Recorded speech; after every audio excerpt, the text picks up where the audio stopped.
E agora, você acompanha pela Rádio Rio de Janeiro o programa Estudo das Obras de André Luiz. Vamos refletir sobre o livro Nosso Lar. Produção e apresentação, Tereza Cristina e Marco Antônio. Amigos ouvintes da Rádio Rio de Janeiro, retornamos aqui com a permissão de Jesus a fim de darmos continuidade ao estudo da vida no mundo espiritual através da obra Nosso Lar, que foi ditado pelo Espírito André Luiz e psicografado pelo missionário da Caridade Francisco Cândido Xavier. Olá, caros ouvintes da Rádio Rio de Janeiro. Vamos dar continuidade ao nosso estudo. Estamos no capítulo 18. Estamos estudando sobre a energia sexual. O título do capítulo é O Amor, Alimento das Almas. Porque eu disse que nós estamos estudando sobre a energia sexual, é porque o André Luiz, não é? Ele, quando a dona Laura começou a conversar sobre esse alimento recíproco, ele logo pensou em sexo, não é? Até porque ele mesmo teve uma conduta pela busca do prazer fora do lar. Ele frequentava algumas boates, Ele teve sífilis. Ele pega sífilis, né? Ele não adquiriu sífilis. Respirando. Então, ele logo pensou nesse lado e a dona Laura começou a explicar para ele que o sexo, na realidade, ele é uma das expressões do amor, é uma das nuances do amor, do sentimento. Essa energia é uma energia da alma, que se expressa no corpo. E ela começou a falar para ele, e nós também começamos a mostrar em outros livros, que essa energia, ela é divina. A gente leu no último programa aquela página belíssima do Emmanuel no livro Pão Nosso, dizendo que o sexo criou o lar e a maternidade e a paternidade. E que é de nossa responsabilidade como nós vamos usar essa energia. A gente já conversou que existem pessoas que já evoluíram moralmente falando, né, não só intelectualmente, mas intelecto-moralmente falando, elas já conseguem, só na convivência com pessoas queridas, elas já conseguem exercitar e trocar essa energia e se alimentar através do carinho, de um gesto afetuoso, de uma conversação amiga. Às vezes só a presença mesmo já. Nós temos conversado sobre isso nos programas anteriores. E hoje nós vamos começar a ler, e nós até já lemos um pouquinho no programa passado, a opinião da Judite, que é a irmã do Lísias, que vai comentar algo mais ainda sobre esse alimento, né, que é o amor e que todos nós necessitamos para viver. O Marco vai começar a ler o parágrafo 14º, que é a fala da Judite, então, do André Luiz. Só recordando, nós estamos no capítulo 18, parágrafo 14º, né? Isso. Aprendemos, valendo-se da pausa, a Judite acrescentou, aprendemos em nosso lar que a vida terrestre se equilibra no amor, sem que a maior parte dos homens se aperceba. Porque Deus é amor, né? Sem que nós muitas vezes esquecemos, passa despercebido, que a conjuntura, o equilíbrio do universo, tudo emana de Deus. Por isso que ele está dizendo aqui, sem que nós percebamos, né? Se equilibra no amor. Isso. Esse equilíbrio, gente, do amor... Vamos lá, vamos falar em Jesus, o construtor da terra, que tirou, para permissão divina, a massa e solidificou essa massa, uniu e formou a casa que nós provisoriamente habitamos, que é o planeta. Tirou do Sol. Né? Tirou do Sol, né, da nebulosa do Sol. E essa massa se equilibra no universo, numa rotação e numa translação, girando em torno de si mesma e em torno do astro-rei. Essa estrela que nós temos de quinta grandeza, que é o Sol.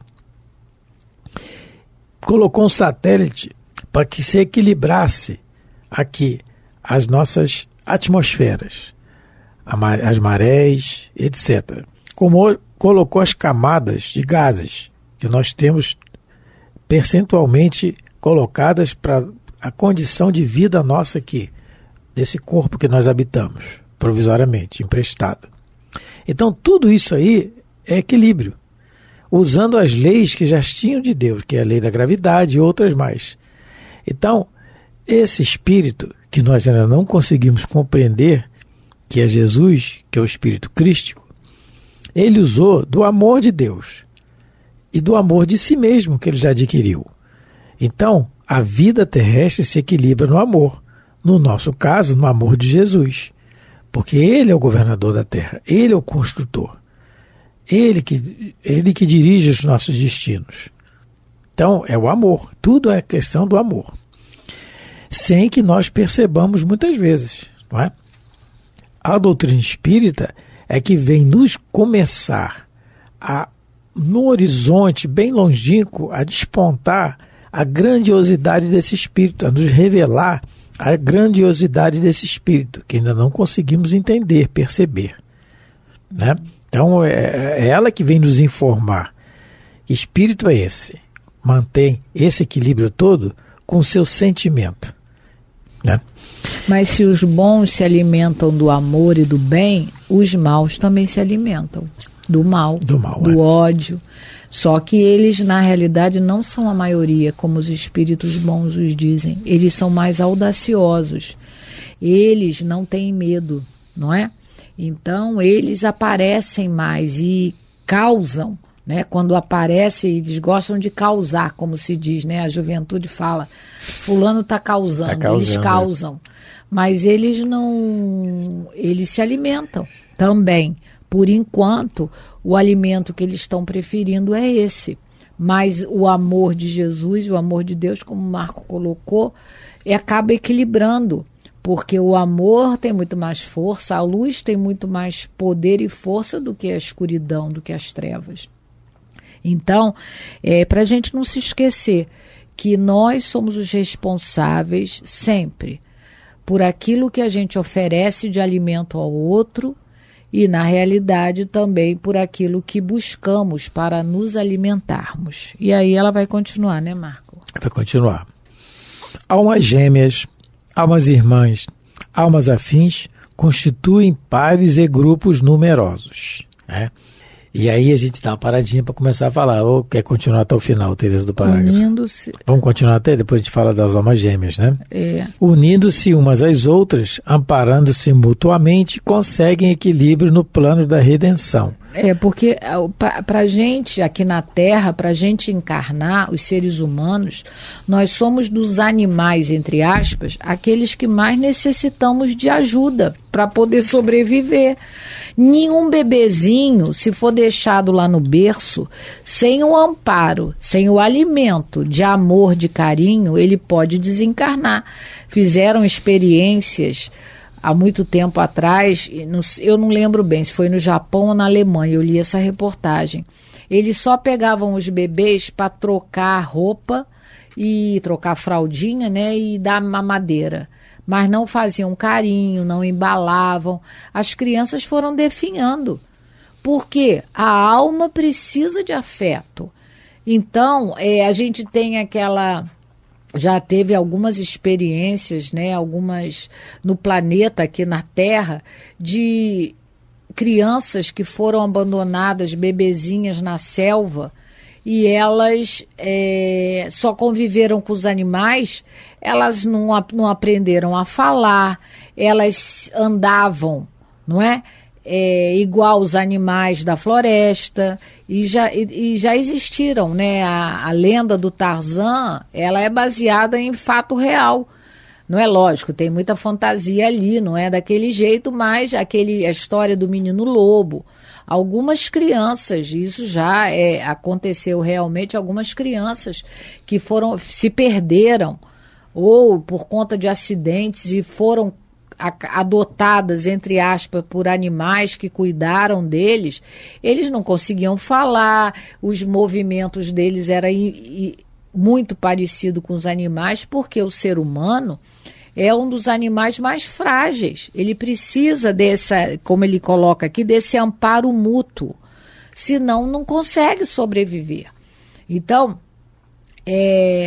Deus, sabendo dessa nossa necessidade, ele permite que na nossa encarnação, a par daqueles que temos diferenças algumas do passado, né, que ainda não são nossos afetos legítimos, encarnem perto de nós amigos, porque Deus é Pai, Ele não é carrasco. Então, e nós temos esse amparo na nossa encarnação, com certeza, para que a gente possa se desenvolver, para que a gente possa crescer. Então, junto de alguns inimigos queridos, como no dizer da Joana de Ângeles, nós temos almas afins, almas amigas, e nós vamos nos amparando uns aos outros para que a gente possa, não é, sair da encarnação melhor do que quando a gente aqui chegou. Quando aqueles estão sozinhos, é por expiação. Caso de Dona Ivone do Amaral Pereira.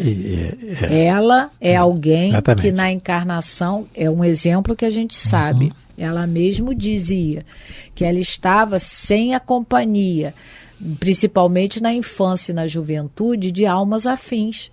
A no seu espírito, Charles, né, que aparecia para ela e vivia, trazia ela, vamos dizer assim, rédeas curtas. Porque ela era uma suicida quanto mais. Então, ela, por expiação, ela encarnou numa família que ela não tinha afinidade nenhuma. Não é, mas aí é expiação, e isso pode acontecer sim. Só fazendo já mais uma explicação sobre a questão das almas gêmeas, né? Não é uma unidade, não é uma união fatal. Você vai ter que encarnar não é isso. A alma gêmea, ela é o complemento da personalidade um do outro. Nós vamos ler aqui. Tem os mesmos gostos. Muitas vezes tem o mesmo gosto, mas às vezes pensamento ainda, o egoísmo de um, não é. A alma gêmea não é que está no mesmo nível evolutivo, não. Não é. Ela é uma âncora. Porque o nível evolutivo exatamente. Um nível evolutivo depende do esforço individual de cada um, e cada um tem o seu livre-arbítrio. Eu posso ter um livre-arbítrio, minha alma gêmea, ela tem mais força, mais vontade do que eu de evoluir, ela vai na minha frente. E eu fico me atrasando, não é?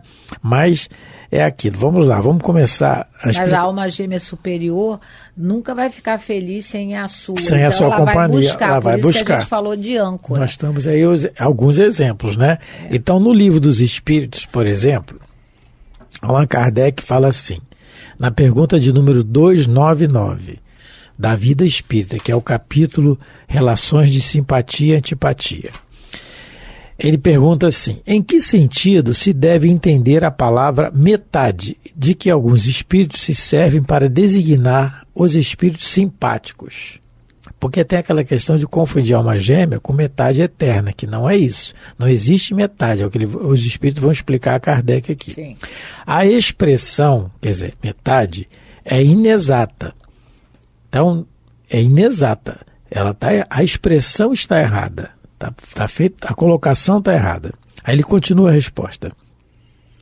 Se um espírito fosse a metade de outro, separados os dois, estariam ambos incompletos. E não é assim. Cada um tem a sua individualidade. Cada um tem o seu conteúdo interior. Né? Foi criado separado um do outro. Deus faz as suas criações constantemente separados um do outro. O princípio inteligente, onde nós fomos lá atrás, é individual. Não é? E aí ele diz que a expressão é inexata porque a correta é a alma gêmea. E aí na pergunta anterior ele fala assim: as almas que se devam unir-se estão desde suas origens predestinadas a essa união, ou cada um de nós tem, em alguma parte do universo, sua metade, a que fatalmente um dia reunirá? Que a pergunta anterior é o que eu li. Aí os espíritos respondem que não tem a metade. Não há união fatal e particular de duas almas. A união que há é a de todos os espíritos, mas em graus diversos, sendo segundo a categoria que ocupam, isto é, segundo a perfeição que tenham adquirido. Quanto mais perfeitos, tanto mais unidos. Quer dizer, se os dois estiverem perfeitos, né, mais unidos, da discórdia nascem todos os males humanos, da concórdia resulta a completa. Então, o que os espíritos estão respondendo a Kardec? Que não há fatalidade, você não vai se unir eternamente e vai ficar só com aquela alma para todo sempre. Não é isso, porque a nossa fatalidade é o bem, é o amor universal, como Jesus o sente. Parece todo mundo igual. Parece um absurdo, mas nós vamos ser igual a Jesus um dia. Vai demorar um pouco, né, Tereza? É amar alguns anos. Todo mundo como a gente ama a nossa alma gêmea. Exatamente. Aí o Emmanuel, no livro O Consolador, na pergunta de número 323, foi perguntado a ele: será uma verdade a teoria das almas gêmeas? Aí ele responde: no sagrado mistério da vida, cada coração possui no infinito a alma gêmea da sua como divino complemento da personalidade. Porque o que falta uma tem na outra. Aí complementa uma a outra, até que as duas sejam unidas no mesmo objetivo, no mesmo ideal. O exemplo nós temos disso no livro Há 2000 anos, o senador Públio Lentz, a alma gêmea de Lívia. E os dois numa categoria de espiritual, de elevação, bem diferente um do outro. Diferente. Um era o amor, que é a Lívia, e o outro era o egoísmo, que era o Emmanuel, o orgulho. Não é? Mas que agora, graças a Deus, parece que já estão mais unidos, não é? E aí ele fala, só mais um pouquinho. Kardec fala depois a gente pode trazer, de uma comunicação de um espírito, de uma moça, que ela diz que a alma gêmea dela está encarnada na China, se eu não me engano. Isso, vamos trazer, isso mesmo. É muito inferior. Depois a gente, no próximo programa, a gente vai lembrando, mas a gente vai lembrando como os espíritos vão intuindo. O ditado popular é o seguinte, né? Mata a cobra, mas tem que mostrar o instrumento com que matou. Mata a cobra, exatamente. Então... e na pergunta seguinte do Consolador, na 324, perguntaram ao Emmanuel assim: existe nos textos sagrados, na Bíblia, algum elemento de comprovação para a teoria das almas gêmeas? Aí ele responde: somos dos primeiros a reconhecer que em todos os textos necessitamos separar o espírito da letra, né? Contudo, é justo lembrar que nas primeiras páginas da Bíblia, base da revelação divina, está registrado: e Deus considerou que o homem não devia ficar só.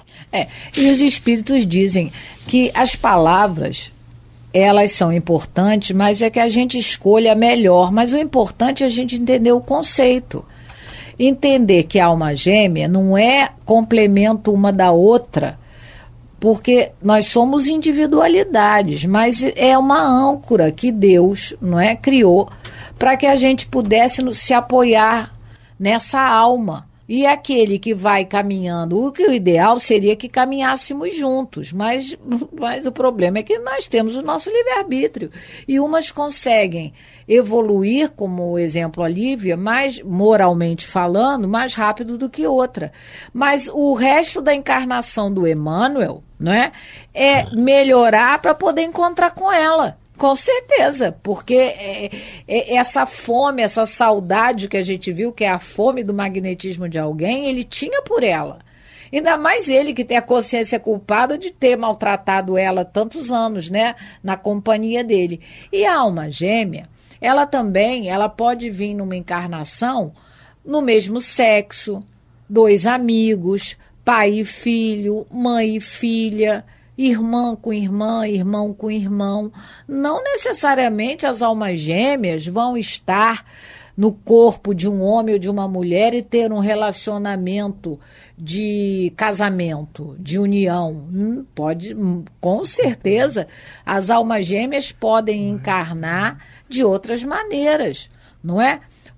Alguém pode encarnar como espírita e ter a sua alma gêmea encarnada como evangélico, como católico, e isso independe, mas elas se atraem. E é bom ficar perto delas, com certeza, das almas, não só a alma gêmea, mas a alma irmã, a almas afins.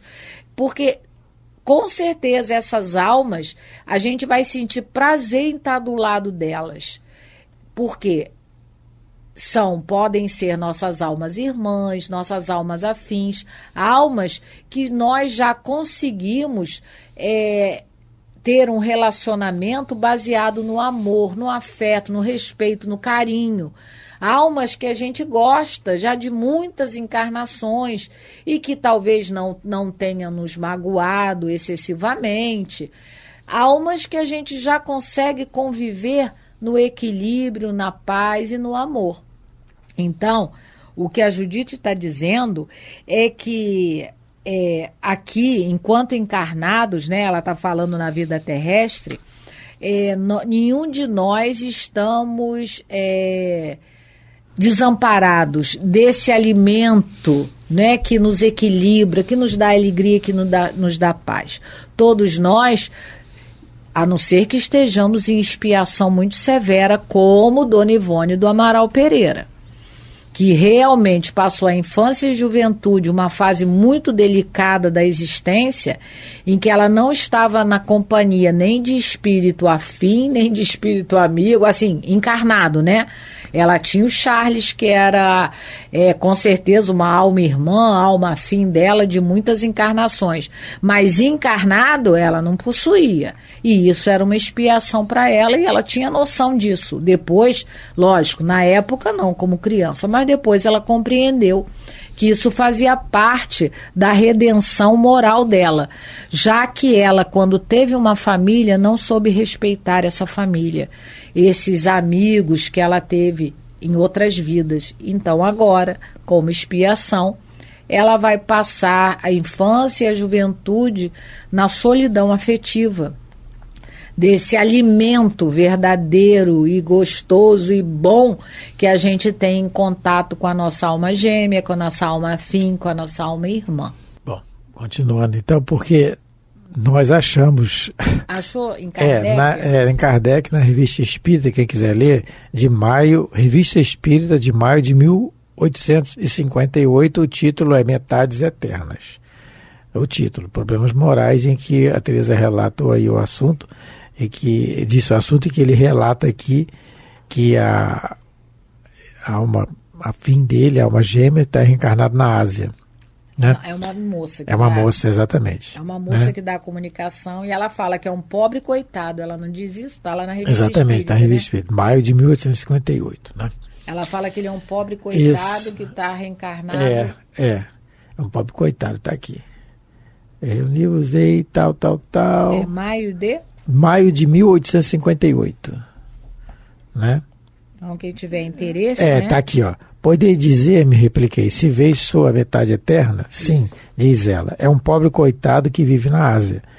Só poderá reunir-se a mim dentro de 175 anos, segundo a vossa maneira de contar. Reunir-vos-eis na Terra ou no outro mundo? Aí ela responde, na Terra. Então, né? Kardec, quando pergunta essa metade, ele já entende que metade não é aquela parte que vai estar fazendo falta. Lógico. E aí segue-se depois do relato dela, mas é muito legal o que ela fala aqui logo depois, ó. Na Terra, mas escuta, não te posso descrever bem a felicidade dos seres assim reunidos, rogaria reunidos. Então, a felicidade, né, que os dois têm, né? Mas depois vem uma série de perguntas que São Luís responde, e das quais algumas Allan Kardec bota no Livro dos Espíritos. Né? Isso mesmo, que está no Livro dos Espíritos também. E aí, ele diz novamente que a expressão é inexata, que se um espírito fosse a metade de outro, separados os dois, estariam ambos incompletos, não é?